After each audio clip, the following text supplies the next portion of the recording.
What's going on, guys? Welcome back to Rambling Garage. Today we're doing a GTA video. I bought this thing a couple years ago, and the AC in it worked for about 6 months, and then I started noticing that I think there was a leak in the system, and the R12 basically leaked out. Unfortunately, I didn't evacuate it properly, and AC stopped working, and I'd like AC again. This is getting pretty warm, and we're in July. So I bought all the parts to do it. We're going to unbox it, and then we're going to get it all installed, and then we're going to charge this thing up. Shouldn't really take us too long. It's pretty easy, but let's go see what we have.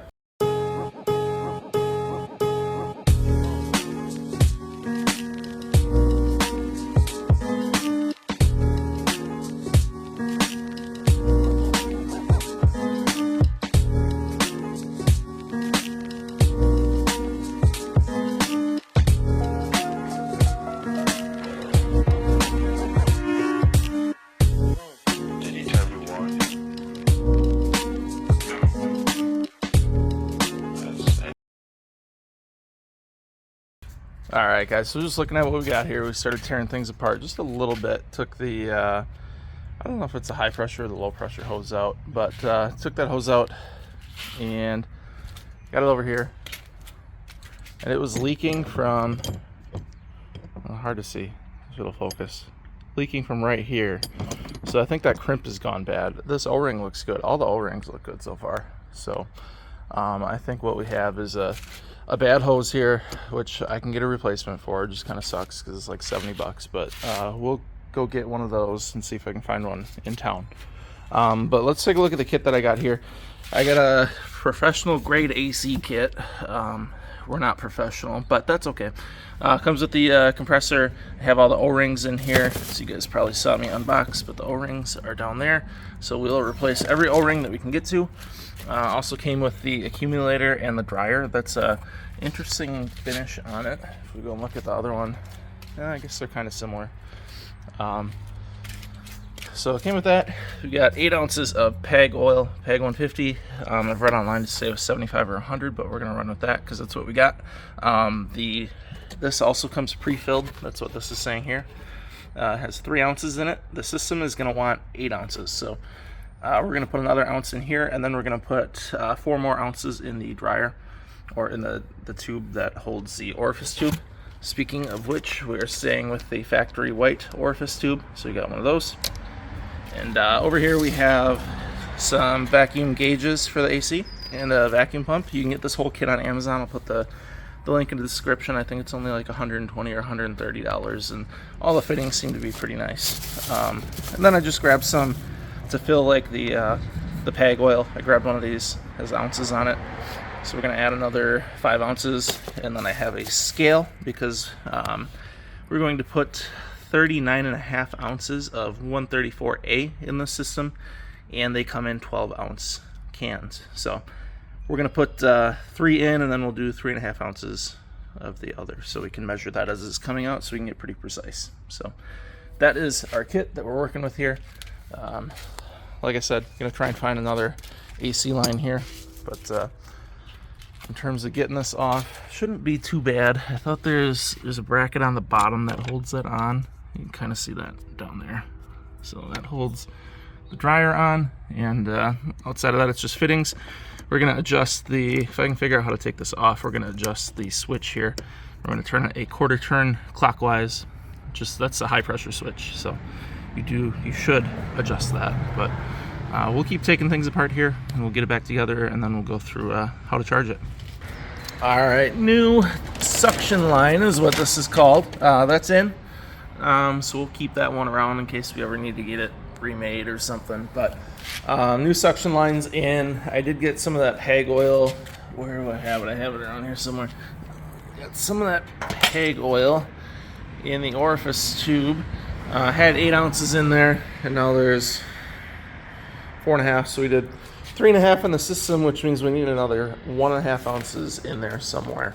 So I'll probably put that in the compressor, so we'll have 4.5 in the compressor. I'm gonna get that filled up. I need to get the old compressor out, and then I need to swap this fitting in the back. There is a little sensor in the back. Get that off.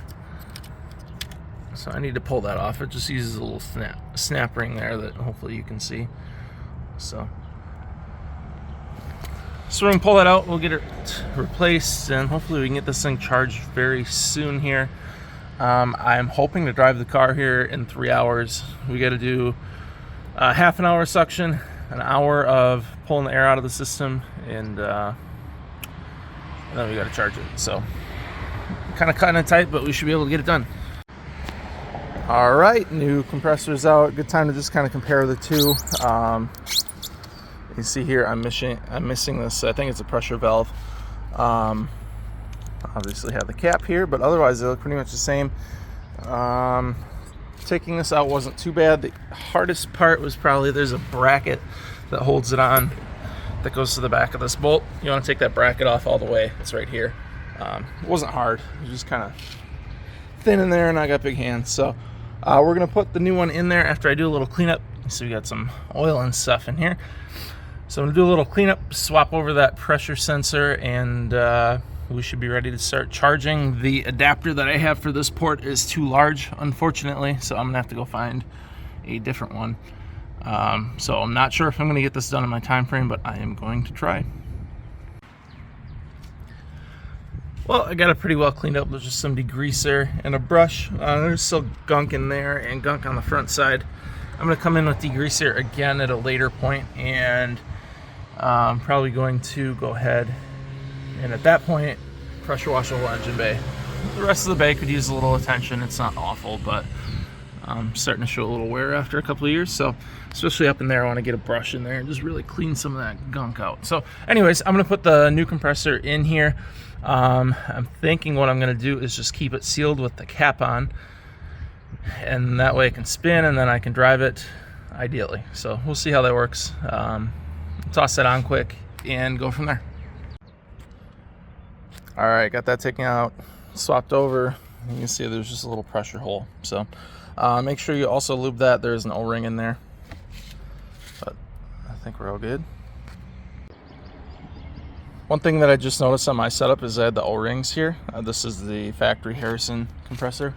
Come back over here, and you can tell I got a little bit different setup here. They don't have the provisions for the O-ring. Not a big deal. Just got to make sure you put the thicker one on the left, looking at it like this, the thinner one on the right, and you'll tell if you have them wrong. You can see that they're offset a little bit. So we'll get those put in, bolted up, and we'll be ready to charge. And just like that, we got a new compressor, new dryer, new suction line. You can tell I need to clean up a little bit in here. That'll look a little more in place once I do. But it's pretty easy to put in. It probably took me a half an hour total, kind of taking my time. Just make sure you got all connections. There's one here, and then you got another one right there. So we got all those plugged in, and we're ready to charge. I need to get the other adapter for right there, but once I find the right one, we should be ready to go. Pull vacuum for a little bit, and yeah, I'll walk you guys through that process, so we'll do it all together. All right, guys, so I got everything in place here. I repainted this. I can't remember if I told you guys. That'll look nicer, but those are the fittings I ended up with. I had them backwards. This was the high side. This is the low side, so it's my mistake there. But look a little something like that, and then we'll have a low side blue cap over there.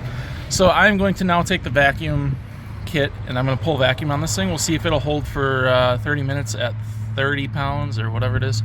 And if it does that, I'm gonna turn it on and just let it suck vacuum continuously for an hour, and that should get all the moisture out of the system, and then we can charge. All right, we got all set up. Vacuum pump on the ground, high and low pressure connected. Both of these are open, and as you can see, we have zero pressure in the system. So at this time, I'm gonna start pulling vacuum. We can open these guys up, and we'll pull vacuum. We'll see this drop down to 30. At that point, we're gonna close this and see if it will hold 30 for about 30 minutes. Got our pump on here, very quiet, it's awesome. Everything is connected, open over there as we said earlier, closed here. We're gonna open these guys up. We'll start seeing our gauges move a little bit there. Hard to do with one hand, but they're both pulling down to around 30. So we're gonna let this run for a few minutes, and we're gonna close these guys and turn off the vacuum, and we'll see if it holds 30. Alrighty, so we closed both the valves. Pump is off. We're gonna watch and make sure this doesn't drop. It's supposed to be right up about 30, but it's possible that this gauge here is not all that accurate. It's just a cheaper set. So we're gonna let it sit for a bit.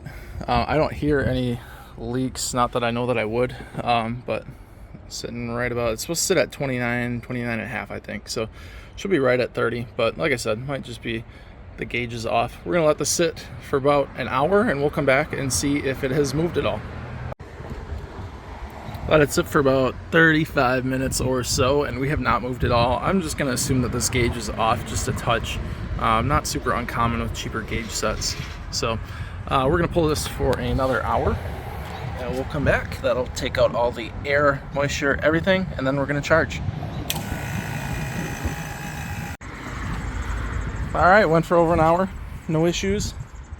Still, I don't know if you can see it, holding good vacuum. We're ready to put some refrigerant in here. We're gonna do 39.5 ounces, or at least as close as we can to it. So 3 of these, and then we have a fourth over there and a scale. We're gonna do 3 of those and 3.5 the last one. So everything is back together. Serpentine belt is on. We'll go start up the car, and we're gonna turn on the AC, and we'll start filling. All right, turn on the car. Gonna go in here. Maybe. Alrighty. So AC we're gonna turn on. Just turn it on this car. It's gonna be max. Turn the fan on low. We just need the compressor to want to turn on. So just taking a temp here. It's about 85 degrees out.